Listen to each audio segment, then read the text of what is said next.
నరసింహ స్వామి చరిత్ర భాగం 1 పురాణ నేపథ్యం హిందూ పురాణాల్లో మహావిష్ణువు యొక్క దశావతారాలలో ఒకటి నరసింహ అవతారం. ఈ అవతారం భగవంతుడు తన భక్తుడైన ప్రహ్లాదుని రక్షించడానికి మరియు అధర్మాన్ని సంహరించడానికి అవతరించిన మహిమామయమైన రూపం. నరసింహుడు అనగా నరుడు ప్లస్ సింహం అర్థం మానవ సింహమూర్తి.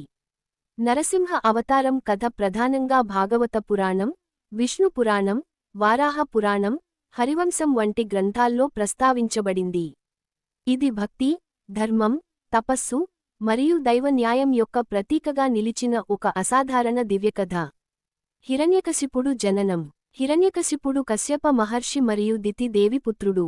అతని సోదరుడు హిరణ్యాక్షుడు. ఇద్దరూ అసురరాజులు. హిరణ్యాక్షుడు వరాహ అవతారంలో శ్రీమహావిష్ణువుచే సంహరించబడ్డాడు. దాంతో హిరణ్యకశిపుడి మనసులో విష్ణుపై తీవ్రమైన ద్వేషం ఏర్పడింది. అతడు ప్రతీకారం తీర్చుకోవాలని ప్రతిజ్ఞ చేశాడు. హిరణ్యకశిపుడి తపస్సు. తన శత్రువైన విష్ణువును జయించేందుకు హిరణ్యకశిపుడు కైలాస పర్వతానికి వెళ్లి ఘోరమైన తపస్సు చేశాడు.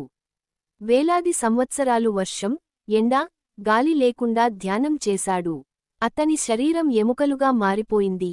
కాని అతని తపస్సు ఆగలేదు. దీంతో సృష్టికర్త బ్రహ్ముడు సంతోషించి ప్రత్యక్షమయ్యాడు. ఏమి కావలెనో కోరుకో అని చెప్పాడు. హిరణ్యకశిపుడి వరం. హిరణ్యకశిపుడు చతురంగా వరం అడిగాడు. ప్రభూ, నన్ను ఏ మానవుడు చంపకూడదు, ఏ జంతువు చంపకూడదు, ఏ దేవుడు చంపకూడదు. పగలు గాని రాత్రి గాని చావకూడదు. ఇంట్లో గాని బయట గాని చావకూడదు. భూమిపై గాని ఆకాశంలో గాని చావకూడదు. ఏ ఆయుధంతోనూ చంపబడకూడదు. బ్రహ్ముడు తథాస్తు అన్నాడు. ఈ వరం వలన హిరణ్యకశిపుడు దాదాపు అజేయుడయ్యాడు. అతడు తన రాజ్యాన్ని విస్తరించి, దేవతలను జయించి, అన్ని లోకాలను పాలించాడు. విశ్వంలో తానే సర్వాధికారి అన్న భావన కలిగింది. హిరణ్యకశిపుడి అహంకారం. అతడు నేనే దేవుడు, విష్ణువు ఎక్కడా అని అన్నాడు. విష్ణుని పూజను నిషేధించాడు. ఆయన విగ్రహాలను ధ్వంసం చేయించాడు. బ్రహ్మ, ఇంద్ర, అగ్ని, వాయు వంటి దేవతలు అతని భయంతో లోకాల్లో తలదాచుకున్నారు. ఈ సమయంలో అతని భార్య కయాదు గర్భవతిగా ఉండేది. ఆమె గర్భంలో ఉన్న శిశువు ప్రహ్లాదుడు. విష్ణుభక్తుడు నారద మహర్షి కయాదువును రక్షించి తన ఆశ్రమానికి తీసుకెళ్లాడు. నారదుడు విష్ణుభక్తి మంత్రాలను ఆమెకు ఉపదేశించాడు. ఆ మంత్రాలు గర్భంలో ఉన్న ప్రహ్లాదునికి వినిపించాయి. ప్రహ్లాదుని జననం. హిరణ్యకశిపుడు తిరిగి వచ్చి రాజ్యాన్ని సాధించాడు. కొద్ది కాలంలో కయాదు కుమారుడు జన్మించాడు, ప్రహ్లాదుడు. చిన్నప్పటినుంచే అతడు భగవంతుని స్మరణలో మునిగిపోయేవాడు. విష్ణు నామస్మరణ అతని ప్రాణం అయింది. హిరణ్యకశిపుడు తన కుమారుడిని గురుకులానికి పంపి శుక్రాచార్యుల కుమారులు చంద, అమర్క చేత విద్యాభ్యాసం చేయించాడు. వారు అసుర ధర్మం నేర్పుతుంటే ప్రహ్లాదుడు మాత్రం ఓం నమో నారాయణాయ మంత్రాన్ని జపిస్తూ ఉండేవాడు. హిరణ్యకశిపుడు ప్రహ్లాద సంభాషణ. ఒక రోజు హిరణ్యకశిపుడు తన కుమారుణ్ణి ప్రేమగా పిలిచి అడిగాడు. నాన్నా, నీకు గురువు ఏమి నేర్పాడు? ప్రహ్లాదుడు చిరునవ్వుతో చెప్పాడు. తండ్రీ, మనం విష్ణువునే భజించాలి. ఆయనే పరమాత్మ. ఆయన సర్వలోకాధిపతి. ఇది విని హిరణ్యకశిపుడు కోపంతో ఊగిపోయాడు. విష్ణువు నా శత్రువు. నీవు ఆయన పేరెందుకు జపిస్తున్నావు అని అరిచాడు. కాని ప్రహ్లాదుడు నిశ్శబ్దంగా భగవంతుని పేరును జపిస్తూ ఉన్నాడు. ప్రహ్లాదునిపై హింసలు. హిరణ్యకశిపుడు తన కుమారుణ్ణి మతం మార్చేందుకు అనేక ప్రయత్నాలు చేశాడు. కాని ప్రహ్లాదుడు భయపడలేదు. అతనిపై జరిగిన హింసలు దేవతలకు భూమికి ద్రవింపజేశాయి. పర్వతం మీద నుండి నెట్టివేయడం. కాని ప్రహ్లాదుడు దైవకృపతో క్షేమంగా ఉన్నాడు. సర్పాలు, ఏనుగులు, అగ్నిజ్వాలలు ఏదీ అతనికి హాని చేయలేదు. హోళికా సంఘటన. హిరణ్యకశిపుని చెల్లెలు హోళికా అగ్నిలోనికి ప్రహ్లాదుని తీసుకెళ్ళింది. ఆమెకు అగ్ని తగలదనే వరం ఉండేది. కాని దైవ చమత్కారంగా హోళికా దగ్ధమై ప్రహ్లాదుడు రక్షించబడ్డాడు. నరసింహుని అవతారానికి ముహూర్తం.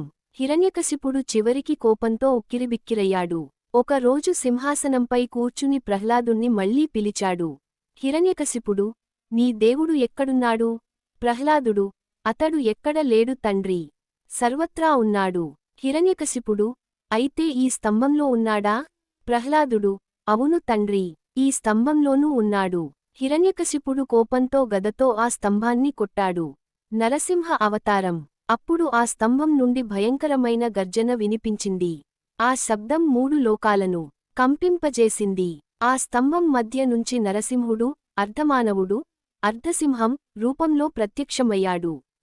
ఆ దివ్యరూపం భయానకమైనదే కాని ధర్మరక్షణ కోసం అవతరించినది.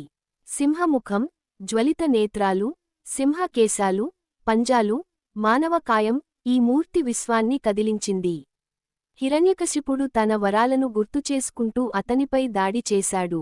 కాని నరసింహుడు అతన్ని పట్టుకుని గృహ ద్వారపు సీమపై, సంధ్యా సమయములో, తన గోముఖాలతో చీల్చి సంహరించాడు.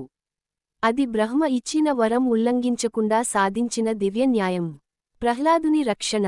హిరణ్యకశిపుడు చనిపోయిన తర్వాత, ప్రహ్లాదుడు భయంతో చేతులు జోడించి నరసింహుడి ముందు నిలబడ్డాడు. కాని ఆ భయంకర రూపం క్రమంగా శాంతమైంది. నరసింహుడు అతనిని ఆలింగనం చేసుకుని ఆశీర్వదించాడు. ధర్మాన్ని నిలబెట్టావు నా బిడ్డా, నీ వంశం పుణ్యవంతం అవుతుంది అని అన్నాడు. దేవతలందరూ వచ్చి నరసింహుని స్తోత్రాలు పాడారు. ప్రహ్లాదుని భక్తి, స్థైర్యం, మరియు విశ్వాసం యుగయుగాలకు ఆదర్శంగా నిలిచింది. భాగం 1 ముగింపు. ఇక్కడితో మొదటి భాగం ముగుస్తుంది. భాగం 2లో ఈ విషయాలు ఉంటాయి. నరసింహ స్వామి యొక్క రూపాలు, ఆవేశం, ఆవాహన కథలు ఉగ్ర నరసింహ, లక్ష్మీ నరసింహ మొదలైనవి. ప్రసిద్ధ నరసింహ ఆలయాలు అహోబలం, యాదగిరిగుట్ట, శిలాపురం మొదలైనవి.